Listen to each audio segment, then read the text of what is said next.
지난주 초에 저희 집에서 식사를 하는데 저희 딸아이가 지난 주일 예배에 대한 피드백을 이야기를 하는데 제 마음이 참 뭉클하더라고요. 아빠, 이번 주일 예배는 찬양에서부터 뭔가 성령님이 강하게 우리 예배를 드라이브 하시는 것을 자기가 느꼈다는 거예요. 찬양에서부터 은혜가 넘치기 시작을 하더라는 거예요. 그런데 지난 주일 예배에 미국인 부부가 우리 예배에 참석을 했지 않았습니까? 벤자민, 야나. 근데 부부들이 물론 와서 리시버를 통해서 통역을 통해 듣기는 하지만 우리하고 문화도 다르고 언어도 다르고 다 다른 한미 가정도 아니고 미국 부부인데, 근데 그들이 꼭 바로 뒷자리에 저희 딸아이가 있으면서 성경책도 이제 보여주고 그들이 예배에 임하면서 은혜 받는 모습을 느끼는데 그 두 사람이 너무 은혜를 받더라는 거예요. 그래, 이게 참 우리 예배 속에 하나님의 성령의 은혜가 이렇게 임하는 것을 오래간만에 자기가 경험하면서 너무 기뻤다는 거예요. 저는 그렇게 생각을 해요. 우리 예배가 잘 만들어져서 우리 성도들에게 은혜를 끼치는 게 아니라 우리 각자의 마음이 좋은 밭이 되면은 은혜는 받는다. 성경에도 그런 말씀이 있잖아, 그죠? 네 가지의 밭 이야기를 하는데, 그래서 늘 우리가 예배에 오기 전부터 준비해야 될 것은 하나님, 오늘 예배에 내가 하나님을 만나기 원합니다, 사모합니다, 갈망합니다 하는 그런 마음을 가지고 나오는 분들에게 하나님의 은혜를 주시지 않을 이유가 뭐가 있겠어요? 그러니까 은혜는 예배를 이끌어가는 어떤 사람들이 은혜를 끼치는 게 아니라 내가 준비된 만큼 은혜를 받는다고 생각을 해요. 맞습니까? 예, 그렇게 우리 예배를 늘 준비하면 좋을 것 같아요. 저는 중학교 3학년 때 인격적으로 하나님을 만났어요. 어느 날 부산의 대신동에 공설운동장이 있는데 그 공설운동장에서 큰 부흥 집회가 열린다고 그럴 때, 그때는 부흥 집회가 그렇게 흔하지 않던 때였기 때문에 그런 부흥 집회가 열리면은 사모하는 사람은 나이 상관없이, 거리 상관없이 그냥 가는 거예요. 그냥. 그래서 저도 저희 중마고이면서 저희 조카인 지금은 장로님입니다, 홍장로와 함께 그 집회에 갔어요. 오후 4시 정도부터 집회가 시작이 됐는데 밤 어두워져서 밤 늦게까지 집회는 계속됩니다. 말씀이 3시간, 4시간, 5시간 계속될 때입니다. 그때 집회는 사경회니까. 근데 그때의 말씀을 증거하시는 목사님이 요한복음 3장 16절 말씀을 풀어주시는데, 그때 저는 어릴 때부터 교회를 다니고 암송도 잘했고 뭐 성경 퀴즈 나가면은 교회 대표로 나가서 상도 받고 하던 그런 때였지만 예수님을 내 인격적으로 영접한 그런 적이 없었어요, 장로교를 다니면서. 근데 그 부흥 집회 때 요한복음 3장 16절 말씀을 풀어주시는데, 하나님이 세상을 이처럼 사랑하사 할 때 이처럼 사랑한다는 그 말씀에 그만 제 마음이, 중학교 3학년짜리 제 마음이 완전히 구멍이 뻥 뚫려지는 거예요. 뭔가 이제까지 막혔던 모든 일들이 그냥 한꺼번에 열리는 것과 같은, 하나님의 음성이 내 마음에 그냥 들어오는 것과 같은 그런 놀라운 경험을 하면서 중학교 3학년짜리가 뭐 말씀에 큰 은혜를 받는다고 눈물을 뚝뚝뚝뚝 흘리면서 그렇게 은혜를 받았겠냐는 겁니다. 그런 일이 있은 다음에 하나님의 말씀 가운데 이런 말씀이 저에게 은혜가 됐어요. 내가 연약할 때에, 내가 아직 연약할 때에 하나님이 나를 사랑하셨다는 그 말씀이 얼마나 은혜가 됐는지 몰라. 내가 강할 때도 아니고 내가 잘 나갈 때도 아니고 내가 남들에게 자랑스러울 때가 아니라 내가 아직 연약할 때에 하나님이 나를 사랑하셨다는 그 말씀이 나에게 얼마나 큰 은혜가 됐는지 몰라요. 그 말씀에 은혜를 또 많이 받았고, 그 다음에 또 제가 받은 은혜의 말씀은 내가 하나님을 인격적으로 아직 만나기 전부터 하나님이 나를 사랑하셨다는 그 말씀이 내게 부딪혀오게 될 때에 또 너무 큰 은혜가 되는 거예요. 다시 이야기합니다. 내가 하나님을 아직 인격적으로 만나기 전에도 하나님이 나를 사랑하셨다는 그 사랑의 말씀이 나에게 부딪혀올 때에 이게 하나님의 사랑이구나 하는 것을 깊이 느끼면서 얼마나 또 은혜를 받았는지 몰라요. 그때부터 제 삶의 여정의 굽이굽이마다 하나님이 저를 인도해 주셔서 제가 정말 사랑하는 말씀이 뭐냐, 잠언 16장 9절이에요. 어제 우리 집에서 우리 청년 EM그룹이 목장 모임을 가졌는데 그 미국 형제 부부가 우리 청년 목장 그룹에 왔어요.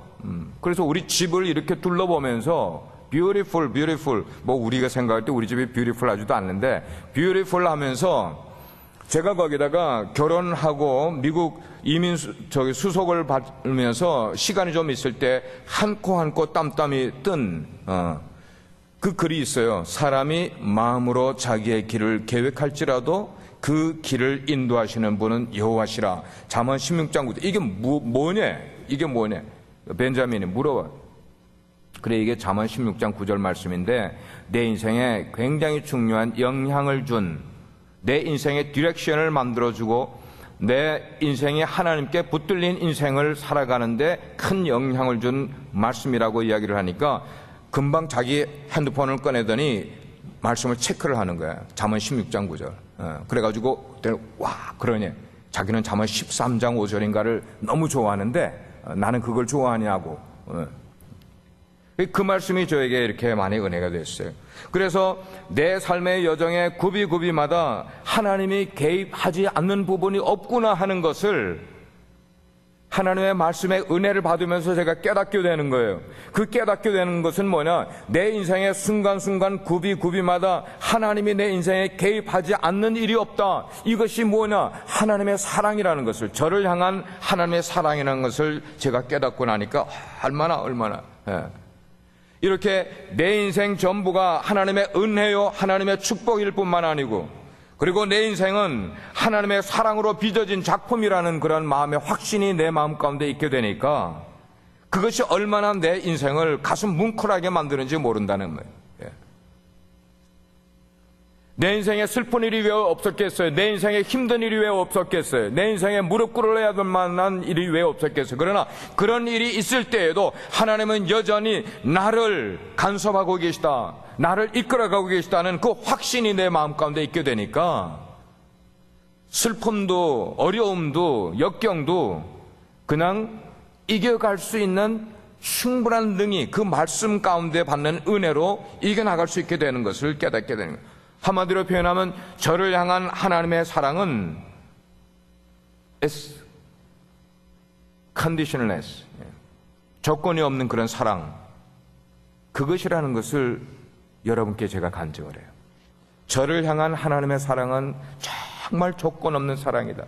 내가 아직 연약할 때 나를 사랑해 주실 수가 있고, 내가 인격적으로 하나님을 만나기 전부터 나를 사랑해 주셨던 그 하나님, 내 인생의 굽이굽이를 이끌어 주셨던, 모든 인생에 하나님이 개입해 주셨던, 그리고 하나님이 개입하실 때마다 나로 하여금 순종할 수 있게 해주셨던, 내 인생에 내가 생각할 때는 이렇게 선택하면 나에게 더 좋은 길이 열릴 것 같았지만 그 길을 택하지 않고 하나님이 이 길을 가라고 하면 이 길을 갔던 내 인생 그 모든 순간순간들을 생각할 때 하나님의 은혜가 사랑으로 내게 느껴지는 거예요. 하나님의 은혜가. 그런데 여러분, 이런 조건 없는 하나님의 사랑에 비해서 내가 지금 육신으로 살아가고 있는 세상, 이 세상은 왜 그렇게 조건적이고 왜 그렇게 임시적인 사랑만 눈에 보이고 사람들이 찾고 있는지 모르는 것 같아요.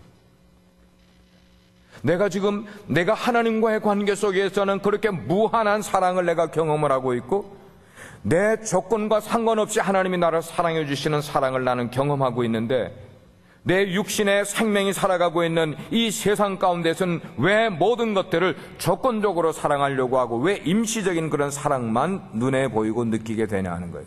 예. 세상이 이렇게 조건적이고 그리고 임시적인 사랑을 하는 이유는, 이 세상은 여러분 기억하고 들으세요. 사망이 지배하고 있는 영역이기 때문에 그렇습니다. 생명이 지배하는 것이 아니라 사망이 지배하고 있는 곳이기 때문에 우리가 찾고 있는 사랑도 가만 보면 임시적인 사랑이에요. 아무리 남녀가 사랑을 하더라도 그 사랑은 임시적인 거야. 조건적인 거예요. 근데 우리는 영원한 사랑을 생각지 아니하고 늘 그 조건적인 사랑에 눈이 어두워지고 그 임시적인 사랑에 우리의 마음을 빼앗기는 그런 인생을 살아갈 때가 얼마나 많이 있냐는 것이죠. 사망이 지배하고 있는 세상적인 그런 사랑. 예. 우리가 뉴스를 보게 되면은 요즘처럼 흉측한 그런 뉴스를 대할 때가 어디 있냐고요. 세계 도처에서 IS라는 나라가 새로 생겨나더니 이제는 아랍 사람들만 아니고 세계에서 테러를 사랑하고 테러를 좋아하는 사람들이 그 IS로 자기가 자원해서 들어가 그 나라 백성들이 되는 거야. 그리고 자기하고 전혀 상관없는 자기의 적도 아닌 사람들을 무차별하게 죽이고 있는 이런 일들이 일어나고 있는 때에, 근데 그런 어마어마한 그런 흉측한 일들만 아니고 실은 우리의 가족 가운데서도, 우리의 형제들 가운데서도, 우리의 친척들 가운데서도 우리는 서로 미워하고 있는 게 일반적인 우리의 모습인 거예요. 정말 사랑이 없는 거예요. 근데 오늘 우리가 본 성경을 보게 되니까 성경이 우리에게 요구한 사랑은 세상에서 우리가 흔히 볼 수 있고 들을 수 있는 그런 사랑과는 너무나 다른 사랑의 이야기를 우리에게 말씀해 주고 있어요. 성경은 우리에게 이렇게 질문을 해요. 너희가 영생을 얻었느냐? 그러면 영생을 얻은 사람의 증거를 보여달라. Are you Christian? And show me why you are Christian. 다른 말로 표현하면은 네가 정말 영생을 얻었으면은 그 영생 얻은 사람의 증거가 나타나야 되는데, 그 증거가 뭐냐면은 내 형제, 내 자매를 사랑하는 거라고 말씀을 하고 있거든요. 예. 그러면 우리는 왜 서로 사랑해야 되느냐? 우리가 서로를 사랑해야 되는 그 이유가 뭐냐? 예. 우리가 서로를 정말 사랑해야 될 이유는, 우리는 세상 사람들처럼 마귀에게서 난 자가 아니라 하나님께로부터 난 자들이기 때문에, 하나님께로부터 난 자들이기 때문에 세상 사람들이 사랑하는 그런 조건적인 사랑이나 임시적인 사랑이 아닌 하나님이 우리에게 보여주신 그와 같은 사랑을 우리도 형제들에게, 자매들에게 해야 한다고 말씀을 하고 있어요. 하나님의 자녀가 된 사람은 하나님의 자녀 냄새가 나야 되고, 예수 그리스도의 신부가 된 사람은 예수 그리스도의 신부의 냄새가 나야 된다고 말씀을 하고 있어요. 신부에게 무슨 냄새가 나요? 분 냄새가 나잖아. 짙은 화장을 했으니까. 우리가 정말 예수님의 신부이면은, 예수님과 그만큼 신부로서 교류를 하고 있으면은, 우리가 말하는 펠로십을 갖고 있으면은 우리의 생각 속에서, 우리의 눈빛과 우리의 손과 우리의 행동 속에서 뭐가 드러나야 되는가? 예수님의 신부다운 모습이 나타나야 된다고 말씀을 하고 있는 거예요. 예. 하나님께로부터 난 자들, 영생을 얻은 자들은 하나님께로부터 나음 받은 그런 증거가 우리 가운데 분명히 있어야 된다고 말씀을 하고 있는 겁니다. 물론 아무런 조건 없이 누구를 사랑하거나 뿐만 아니고 변함없이 그것도 사랑한다는 것은 그게 결코 쉬운 일이 아니에요. 그러나 우리가 인간적으로 이것이 할 수 있느냐 없느냐가 아니라 하나님의 생명을 받은 자이면은, 그 말은 영생을 가진 자라면은 하나님의 사랑으로 조건 없이 우리의 지체를 사랑할 수 있게 된다고 성경은 말씀을 하고 있어요. 예. 어떻게 그렇게 할 수 있을까? 어떻게 그렇게 할 수 있을까? 두 가지 말씀드리면, 첫째는 하나님의 생명을 가진 자는 죄에서 해방되었기 때문이라는 겁니다. 이야기에서 이제 조금 교리로 들어가는데, 하나님의 영생을 받은 사람은 죄로부터 해방된 자이기 때문에, 또한 하나님의 생명은 신자 안에서 생명 현상을 나타내게 돼 있어요. 우리가 지난 수요일 날 살펴볼 때 그 본문 가운데 9절의 말씀 보면은 하나님의 씨라는 말이 나왔잖아. 그죠? 하나님의 씨. 근데 그 하나님의 씨를 받은 사람은 그 하나님의 씨가 우리 가운데 들어오면은 우리 육신이 아니잖아요. 우리의 인격 속에, 우리의 성품 속에 들어오게 되면은 이것이 가만히 있자고 생명 현상을 일으키게 된다는 것이에요. 성경에서 주님께서는 이것을 새 포도주는 새 부대라는 말씀을 하셨어요. 생명 현상이 우리 가운데 일어나게 되는 거예요. 이 생명 현상이 우리 속에 있는 죽음의 흔적인 미움을 몰아내주고, 우리 속에 있는 살인의 그런 마음을 우리에게서 몰아내주는 역할을 해주기 때문에, 뭐가 들어오면은 하나님의 씨, 사랑이 우리 가운데 들어오게 되면은, 그래서 지체를 미워하지 않냐고 사랑할 수 있는 마음을 우리 가운데 만들어 준다는 것입니다. 다음은, 두 번째는 예수님의 십자가로 인해서 사람들 사이에 막혀있던 그런 엄청난 것들이 무너져 내리기 때문에, 예수님의 십자가 사건은 우리 사람과 하나님 사이의 담만 허물어뜨린 게 아니라 우리 사람과 사람 사이에 있는 담도 허물어졌기 때문에 더 이상 다른 사람과 적대 관계에 있을 이유가 없게 된다는 거예요. 그러니까 서로 사랑할 수 있게 된다는 것이에요. 그러나 아직도 사망에 머물러 있는 사람은 여전히 죄의 힘이 우리를 억누르고 있기 때문에, 그 영향력 때문에 다른 사람에게 적대적인 관계를 아직도 여전히 갖고 있는 거예요. 뭐가 때문에? 죄 때문에. 그래서 미워하는 거예요. 스스로 불안해하는 거예요. 우리 가운데, 우리 삶 속에 아직도 토해내지 않은 그런 죄가 있게 되면은 그 죄의 영향력이 우리를 아직도 사로잡고 있기 때문에 우리 가운데 죄인의 태도가 저절로 나오게 돼 있어요. 죄인의 태도가 나오는 것은 여러 가지 모습으로 나와요. 그래서 사람들 사이에 분리의 어떤 벽을 높이 쌓아가게 만들어가는 게, 왜 사람이 공동체 속에 있다가 갑자기 분리의 벽을 쌓을 이유가 뭐가 있어요? 뭐가 있어요? 근데 우리 속에 죄가 있으면은 그 죄가 우리 가운데 영향력을 행사를 해서 다른 사람과 분리의 벽을 쌓게 만들어 가는 거예요. 배타적으로 사람들을 대해버려요. 사람들을 배타시켜버려요. 가까이 하려고 하지를 않아요. 그것뿐 아니라 다른 사람들을 내 인생의 성공의 도구로 이용하려고 하는 그런 마음 생길 뿐만 아니고, 다른 사람을 내가 지배하려고 하는 그런 일들이 우리 가운데 생겨나게 된다는 것입니다. 혹시 말씀을 전하고 있는 저나 여러분 가운데 이러한 장벽이 우리 가운데 있지 않는가를 생각해 볼 필요가 있어요.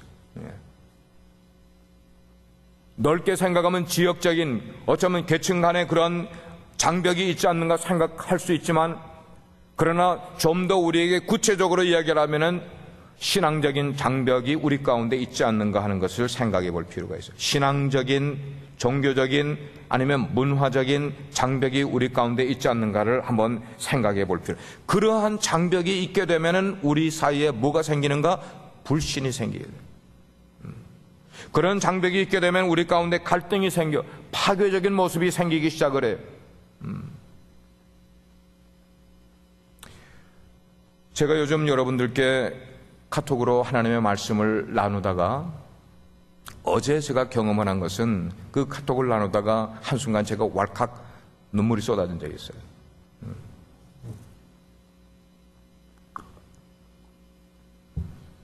눈물이 쏟아진 이유는 여러분 가운데 어떤 분이 보내준 피드백 때문에 눈물이 쏟아진 게 아니라, 우리 성도인데도 불구하고 카톡을 받지를 않는 분이 5일을 보냈는데도, 6일을 보냈는데도, 7일을 보냈는데도 열어보지 않는 분 때문에 제 마음이 너무 너무 안타까워서 눈물이 왈칵 쏟아졌어요.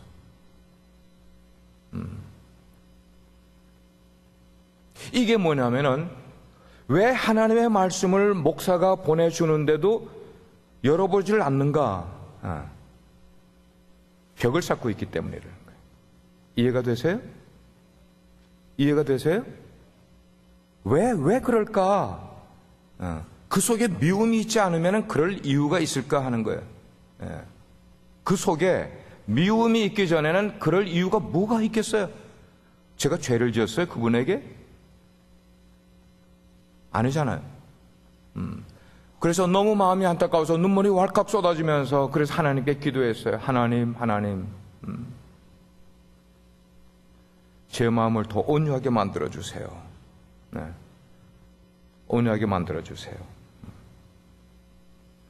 그러면 생명을 얻은 사람의 모습은 어떤 모습일까? 정말 하나님이 주시는 그 생명의 씨를 얻은 사람은 어떤 모습일까? 첫째, 생명을 얻은 자는 오늘 말씀 13절 보니까 세상으로부터 뭘 받는다고요? 미움을 받는다. 미움을 받는다. That's true. That's true. 하나님의 말씀을 나누는 것 때문에 미움을 받을 수가 있단 말이에요. 이 내용을 보니까 그 당시에 하나님의 교회, 아니 그리스도인들이 세상으로부터 많은 핍박을 받았던 것 같아요. 그 핍박 속에는 미움을 받고 있었던 것이 분명해요. 요한일서가 기록될 그 당시에 그리스도인들은 세상으로부터, 세상 사람들로부터 많은 미움을 받고 있었음이 분명해요.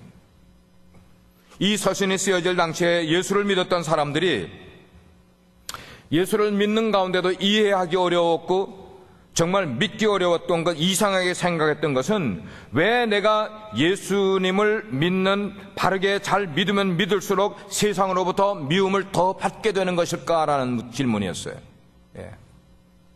왜 예수님을 더 잘 믿으려고 애를 쓰면 쓸수록 세상은 나를, 예수 믿는 사람을 더 그렇게 미워할까? 더 그렇게 핍박을 해야만 될까? 우리는 왜 그렇게 또 미움을 받아야만 될까 하는 이 질문이 1세기 그리스도인들 가운데 이게 퀘션이었단 말이에요. 퀘션. Why? 왜? 그래서 점점 실제적인 모습으로 친구들로부터 점점 멀어져 가는 것을 그들이 느꼈겠죠? 친구들만 아니고 자기의 친척들 가운데서도 예수님을 만난 사람과 예수님을 만나지 않은 사람들 사이에 점점 멀어져 가는 것을 느꼈겠죠? 그들뿐만 아니고 정말 세상으로부터 점점 고립되는 것과 같고 세상으로부터 점점 외로워지는 것과 같은 것을 느낄 수밖에 없었던 것이 1세기의 그리스도인들의 모습이었어요. 그러면 우리는 뭐예요? 우리는 예수를 정말 열심히 믿는 것 때문에 내 형제들로부터 아니면 내 친척들로부터 아니면 세상으로부터 고립되는 것 같고 외로움을 당하는 것 같은 그런 경험들을 우리가 갖고 있습니까? 그런 걸 갖고 있다면, 아니면 그런 걸 말로나 어떤 일들로 불이익을 받고 있다면 그는 정말 신앙생활을 바르게 하고 있는 걸 거예요.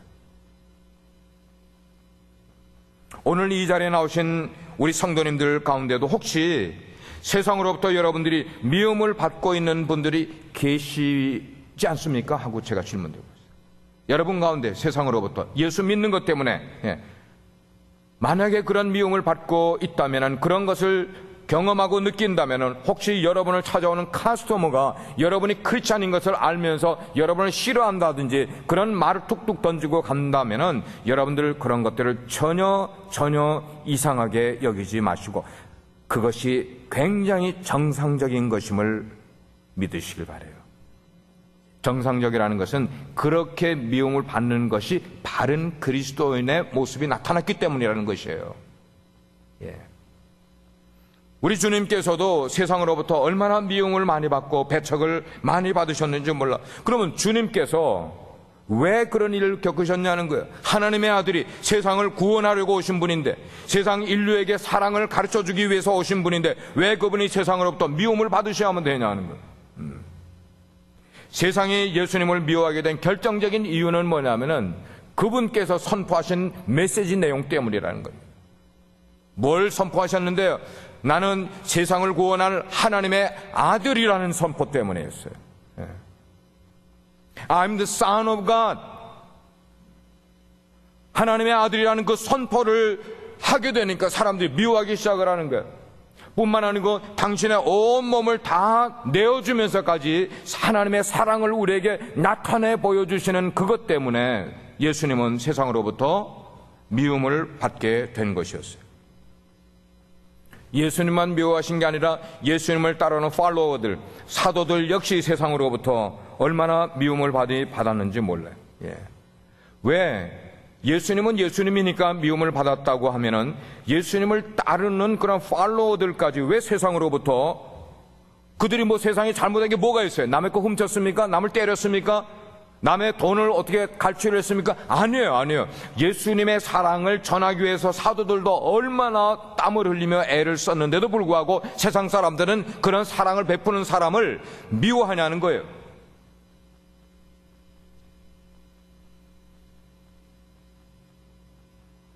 우리가 정말 하나님의 자녀들이라면, 우리가 예수님의 제자로서의 삶을 살아가는 사람들이라면 적어도 내가 속해 있는 어떤 소그룹 속에서나 어떤 일터에서나 어디에서든지 예수 믿는 것 때문에 나는 하나님의 자녀라는 이 선포 때문에 우리가 미움을 받는 것이 당연한 거예요. 만약에 이런 것 전혀 없이 살아가고 있다면 나의 크리스찬 라이프에 something wrong이라는 거예요. something wrong이라는 거예요. 이런 것 전혀 없이. 세상은 자기들과 같지 않을 때에 싫어합니다. 세상은 자기들과 같이 어울리지 않을 때 미워하게 돼 있어요. 여러분 이 논리 아세요? 그러나 세상은 우리가 그들을 같이 어울려주면 좋아하게 돼 있어요. 그러나 어울리다가 보면 어떻게 돼버려요? 세속화돼 버려요. 죄를 짓게 돼 있단 말이에요. 얼마 전쯤에 제가 서두에서 이야기한 제 중마고, 저는 쌍둥이처럼 자랐어요. 제 조카와 나이가 동갑이기 때문에. 그래서 홍순영 장로로부터 저에게 사진 한 장이 카톡으로 들어왔어요.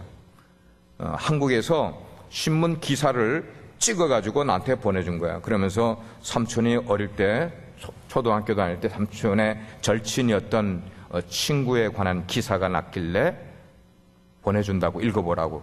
그래가지고 그거를 확대를 하면서 이렇게 다 읽어봤어요.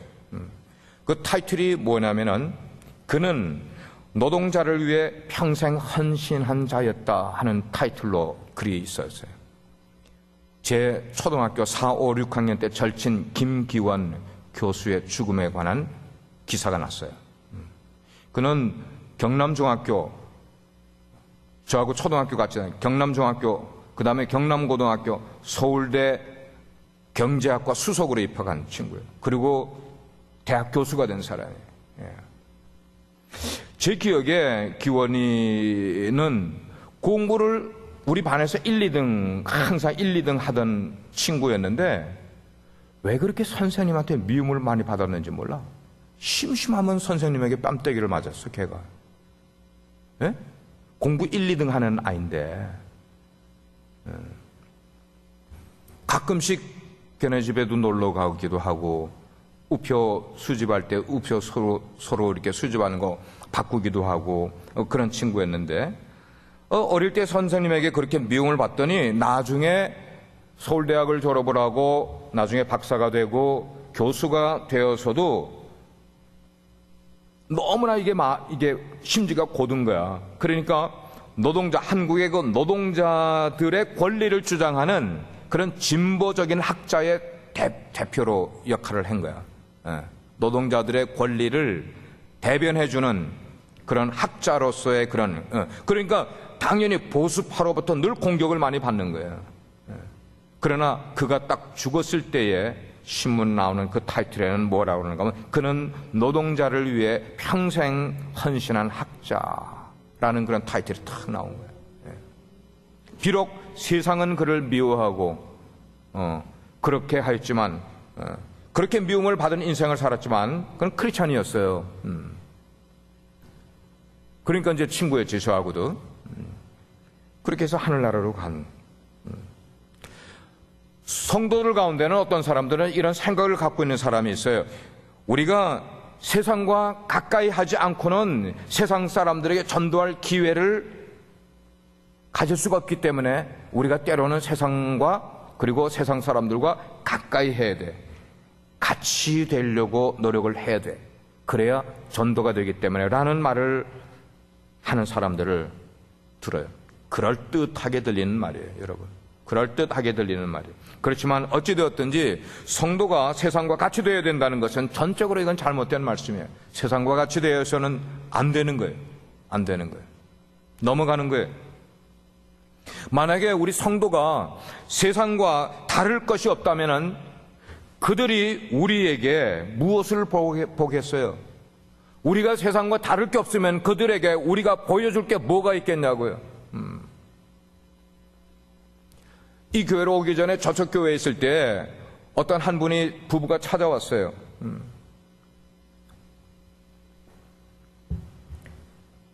교회를 찾아와서 주중에 왜냐니까 자기 소개를 하는데 여기에 한국에서 파견된 큰 기업체의 부장이래. 명함을 주더라고.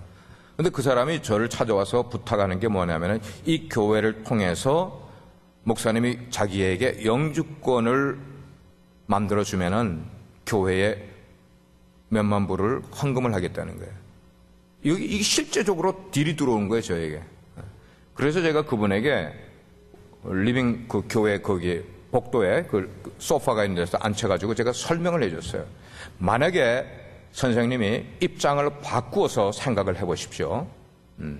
선생님이 교회의 목사라고 할 때에 어떤 사람이 찾아와서 그런 얘기를 했다. 그런 얘기를 했다. 그리고 외부에서 그런 소문을 듣게 된다면은 선생님이 교회를 향해서 어떤 생각을 가질 것 같아요? 라고 제가 질문을 해봤어요. 그렇게 해주는 그런 교회에 대해서 정말 영혼을 구원하는 그런 공동체로 생각을 하겠어요? 아니면은 세상적인 나쁜 생각을, 부정적인 생각을 가지겠어요? 라고 제가 질문을 던졌어요. 그랬더니 아무 대답을 못하고 그냥 죄송합니다 하고 일어나서 나가시더라고요. 여러분, 우리가 세상과 다를 것이 없으면은, 보여줄 것이 없으면은, 우린 크리스찬이 아닌 거예요. 우린 당연히 달라야 되는 거예요. 믿으시면 아멘 하시기 바랍니다. We should be different from the world. 우린 달라야 되는 거예요. 달라야 돼. 그 다른 것 때문에 그들이 우리를 미워할 수 있는 일이 우리 가운데 있어야 된단 말이에요. 그 다른 게 없이는 바른 신앙생활이 아니라니까. 아니라니까. 두 번째로 생명 얻은 자의 모습은 여기 우리가 읽지는 않았지만 그 다음 절에 보게 되면 행함과 진실함으로 형제나 자매를 사랑해야 된다. 14절 말씀을 보시기 바랍니다. 우리는 형제를 사랑함으로 사망에서 옮겨 생명으로 들어간 줄을 알거니와 사랑하지 아니하는 자는 그 다음에 뭐라고 그랬는가 하면 사망에 머물러 있다 그랬어요. 사망에 머물러 있다. 여기 사망에서 생명으로 옮겼다는 것은 곧 하나님의 자녀가 되었다는 거예요. 지난주에 살펴본 하나님의 씨가 그 사람 속에 지금 들어가서 자라고 있다는 것을 말씀을 하고 있어요. 사망에서 생명으로 옮겨졌다. 하나님의 씨가 곧 하나님의 사랑이라는 거예요. 다른 말로 표현하면은 하나님의 사랑의 씨가 그 속에 있는 사람은 그냥 인생을 살지 아니하고 그 씨앗이 그 사람의 생활로 나타나게끔 그 사람의 인격을, 그 사람의 성품을 변화시키게 되어 있단 말이에요. 그것이 바로 사망에서 생명으로 옮겨지지 아니하고는 형제를 사랑할 수 없다는 말과 동일한 맥락을 가지는 그런 말씀인 거예요. 그래서 우리가 읽은 말씀 13절 그 전절에 12절에 보면 가인의 이야기가 나오고 있잖아요. 가인이 돌로 자기 동생 아벨을 쳐 죽였어요. 우리가 아는 바대로 가인도 제사를 드렸고 아벨도 제사를 드렸는데 왜 하나님께서는 가인의 제사는 받으시고 아벨의 제사는 받지 않으셨는가 하는 질문. 아시죠, 여러분? 아시죠? 여기에서 중요한 것이 제물의 문제가 아니었어요. 제사의 방법도 아니었어요. 제가 어릴 때는 유년절학교 다니면서 가인은 곡식을, 피가 없는 곡식을 드렸고 아벨은 피 있는 양을 제물로 바쳤기 때문에 하나님이 피의 제사인 양의 제사를 받았다고 제가 어릴 때 그렇게 배웠어요. 유년절학교 때. 근데 나중에 신학교 가서 공부해 보니까 그게 아니더라고. 그게 아니더라고. 하나님께서는 제사의 형식에 문제가 있는 것도 아니고 제물을 뭘 드렸는가도 문제가 있는 게 아니라 하나님은 제사를 드리는 사람의 태도를 보시는 거예요. 그 제사가 오늘날 뭐예요? 구약의 제사가 오늘날 뭐예요? 예배인 거예요. 예배의 형식에 문제가 있는 게 아니라 예배의 어떤 순서들을 가지고 있는 게 문제가 아니라 예배를 드리고 있는 사람의 태도를 보시고 하나님이 그 제사를 받고 안 받고를 결정하시게 되더라 이 말이에요. 예. 어떤 사람이 제사를 드렸는가가 중요한 거예요. 어떤 사람이. 예. 뭘 드렸는가가 중요한 게 아니고. 사랑하는 성도 여러분, 여러분들은 지금 그런 개념에서 어떤 사람입니까? 라고 질문을 해봐요. 여러분은 어떤 사람이죠? 사망에서 생명으로 옮겨가신 분입니까? 구원받으신 분입니까? 하나님의 씨가 계신 분입니까? 그거예요. 그렇다면 내가 하나님의 씨가 있다는 것이, 사망에서 생명으로 옮겼다는 것이, 내가 구원받았다는 것을 어떻게 내가 사람들에게 증거를 보여줄 수 있겠냐는 거예요. 어떻게? 지갑에서 아이디 카드 꺼내주면은 알 수 있을까요? 그런 것 아니고 우리가 내 옆에 있는 형제자매를 어떻게 하면은 사랑하면 그것이 바로 내가 사망에서 생명으로 옮긴 사람의 삶의 모습이라는 거예요. 그걸 보여주면 된다는 것이. 예. 여러분의 삶에서 그런 모습이 보여지고 있는지 여러분 스스로 생각해 보시길 바라요. 15절 말씀, 그 형제를 우리 같이 한번 읽어보십시다. 같이 15절 시작. 그 형제를 미워하는 자마다 살인하는 자니 살인하는 자마다 영생이 그 속에 거하지 아니하는 것을 너희가 아는 바라. 이 말씀을 묵상을 하면은 참 마음에 힘든 게 많이 생겨요. 왜냐하면은 내 마음 가운데 미워하는 구석이 있기 때문에 어쩔 수 없어요. 근데 형제를 미워하는 자마다 살인하는 자니 살인하는 자마다 영생이 그 속에 거하지 아니하는 것을 너희가 아는 바라고 말씀을 하고 있어요. 생명이 그 사람 속에 없다는 증거는 뭐냐면 그 형제를 미워하는 것 때문에. 그래서 진정으로 하나님의 사랑이 있는 사람은 사랑의 대상을 가리지 않고 그는 사랑하게 돼 있어요. 왜? 예수님께서 우리를 사랑하시고 예수님이 저를 사랑하신 것처럼 나에게 사랑할 대상이 정해지는 것 아니고 누구든지 사랑할 수 있게 되어 있는 거예요. 예수님의 사랑이 정말 내 가운데 있게 되면 가인이 동생 아벨을 살해한 것은 그의 마음 가운데 사랑 대신에 뭐가 있었기 때문에요? 미움이 가득 차 있었기 때문에. 미움이 가득 차 있어요. 사랑하는 우리 성도 여러분들이요, 여러분은 정말 예수님을 알고 계시면 아멘 하시기 바랍니다. 뿐만 아니고 예수 그리스도의 갈보리의 십자가의 사건도 알고 계십니까? 십자가의 사건뿐만 아니고 그렇다면 그분이 우리 위해서 베푸신 사랑, 그분이 보여주신 증거가 뭔지도 여러분 알고 계십니까? 자, 이런 것들에 대해서 우리 가운데 확신을 가져야 되는 거예요. 그리고 마지막 16절에서 사도 요한은 뭐라고 그랬어요? 그가 우리를 위하여 목숨을 버리셨으니 우리가 이로써 사랑을 알고, 저는 요한복음 3장 16절에서 하나님이 세상을 이처럼 사랑하사 할 때 이처럼 사랑하사, 이것이 제가 하나님을 만난 아주 첫 번째 메시지였는데 지금 3장 16절에 똑같이 나와요. 요한일서 3장 16절에 우리가 이로써 사랑을 알았다 이 말이에요. 이로써가 뭐예요? 그가 우리를 위해서 목숨을 버려주신 것, 그것 때문에 그분의 사랑을 우리가 알았다는 거예요. 그리고 우리도 형제들을 위하여 목숨을 버리는 것이 뭐하다고요? 마땅하다고 말씀을 한 거예요. 마땅하다. 우리가 예수님의 사랑을 정말 안다면은 입술로 압니다. 아멘 이렇게 고백하는 게 아니라 정말로 형제를 위하여 내 목숨을 버릴 수도 있는 것이, 그것이 예수님을 아는, 예수님의 사랑을 깨달은 자라고 말씀하고 있어요. 예수님은 우리를 사랑하실 때 말로만 우리를 사랑하시지 않고 정말 그분의 목숨을 주시면서 우리를 사랑한다고 해 주셨어요. 그것 때문에 우리가 구원을 얻게 됐단 말이에요. 우리는 어떤 사랑을 우리 형제들에게 나눠주고 있냐는 겁니다. 어떤 사랑을. 그래서 내가 정말 주님께서 목숨을 버리시면서까지, 목숨을 주시면서까지 나를 사랑한 것을 내가 경험해 본 사람은 그걸 아는 거예요. 그걸 아는 사람이 다른 사람에게 그 똑같은 사랑을 나눠줄 수 있게, 실천할 수 있게 된다는 것이에요. 그래서 우리는 주님이 하신 그 사랑을 본받는 삶을 살아가야 된다고 말씀을 하고 있어요. 오늘 말씀을 종합해 보겠어요. 오늘날 교회 안에 사랑이 있어요. 사랑이 있어요.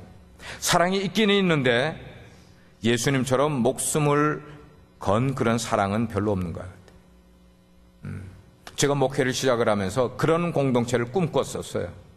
공동체가 크지는 않아도 정말로 가족과 같고, 한 가족과 같고, 그 다음에 타인을 위해서, 우리 공동체의 지체를 위해서라면 목숨을 내주면서까지 그런 공동체를 이루는 그런 이상향과 그런 목표를 가지고 그렇게 시작을 했는데 너무 어려워.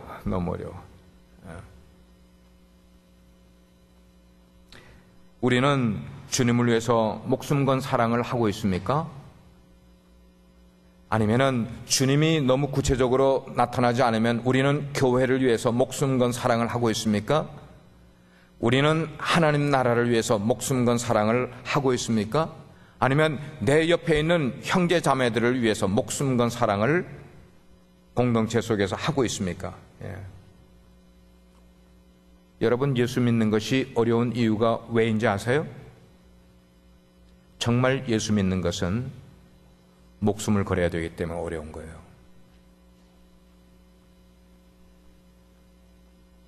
예수 믿는 게 어렵지 않은 사람은 예수 믿는 것 아니에요. 왜? 목숨을 걸지 않으니까요. 목숨 아니라 목숨의 10분의 1도 못해. 우리가 무엇으로 구원받은 증거를 세상에 보여줄 수 있는가? 그것은 우리가 내 삶 속에 받은 그 주님의 그 놀라운 사랑, 내가 아직 연약함에도 불구하고, 내가 인격적으로 주님을 만나기 전에도 불구하고 하나님은 먼저 나를 사랑하신 그 사랑을 깨달은, 그것이 우리 가운데 정말 씨가 돼서 살아있을 때에, 그때 우리는 정말로 세상을 향해서 구원받은 증거를 보여주는 삶을 살아갈 수 있다고 볼 수가 있습니다. 세상에서 제일 무서운 거, 그건 아마 목숨 거는 걸 거예요. 목숨 거는 거가 제일 무서워. 그래서 싸울 때 목숨 걸고 싸우는 사람은 이길 수 있어요, 없어요? 없어요. 왜? 목숨을 걸었기 때문에. 우리가 예수님을 위해서, 아니, 예수님을 위해서가 아니고 예수님이 나에게 해주신 것을 우리가 어떻게 하기 위해서, 보답해드리기 위해서, 그분을 위해서 목숨 건 사랑을 가지고 우리 형제와 이웃을 사랑할 수 있는 그런 공동체가 될 수 있기를 주님의 이름으로 축복합니다. 기도하시겠습니다.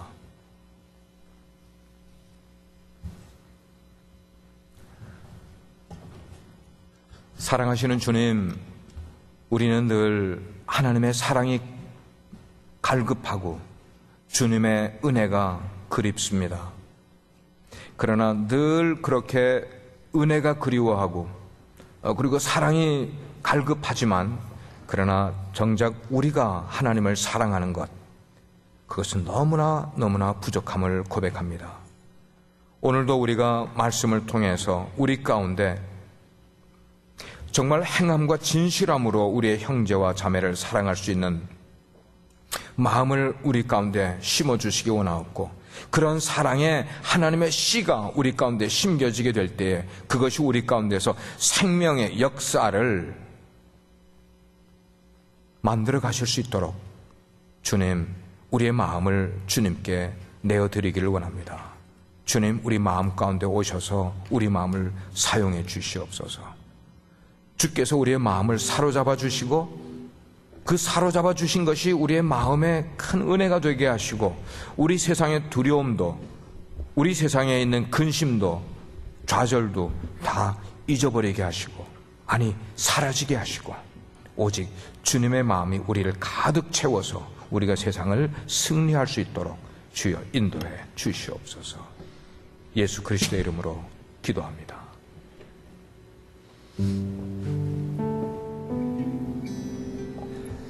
이어서 우리 두 가지 정도 기도 제목을 가지고 함께 기도하겠습니다. 합심하여 기도할 텐데요. 정말 하나님께서 올해 주신 말씀처럼 또 오늘 주신 말씀처럼 정말 말씀이 우리에게 생명입니다. 우리는 힘이 없지만은 하나님의 말씀이 하나님의 시혜가 우리 속에 들어와서 역사하실 때 하나님 나라가 우리 가운데서 확장이 되며 그것을 통해서 주의 복음이 증거될 줄 믿습니다. 이 시간에 정말 우리가 말씀으로 한 번 더 돌아가기 위해서 우리가 우리의 삶을 내어드리고 특별히 이렇게 공예배, 우리 수요 주빌리 예배 그리고 주일 예배 이 말씀이 선포되는 이 말씀도 저희가 사모하며 또 우리 올 한 해는 성경 백독을 저희가 같이 하기 원하는데 정말 생활 속에서 그렇습니다. 하나님 말씀이 내 삶의 길이요 진리요 생명입니다. 하나님 말씀이 내 발의 등입니다. 이렇게 고백하는 것이 많아졌으면 좋겠습니다. 그래야 해서 우리 아이에서부터 어른까지 우리 온 가족이 합심하여서 주의 말씀을 묵상하며 주의 말씀을 가까이 해서 그 말씀에서 생명을 얻는 한 해 되게 해달라고 이 시간에 주님께 부르짖어 기도할 때 우리가 거룩하신 주의 이름을 부를 때 정말 우리 속에서 그런 고백도 함께 나가기 원합니다. 하나님 그렇습니다. 주의 말씀이 우리 가운데 생명입니다. 이런 고백이 주의 이름 부를 때 같이 한번 나가도록 하겠습니다. 우리 함께 거룩하신 주의 이름 한번 부르고 같이 크게 기도하겠습니다. 주여 하나님 아버지 참 그렇습니다. 참 주님의 은혜를 사모하며 주님 앞에 나아갑니다. 하나님 주의 은혜를 붙들어 주시옵소서. 하나님 주를 찬양할 하나님 말씀이 생명임을 제대로 고백하며 나갑니다. 하나님 도와주시옵소서. 하나님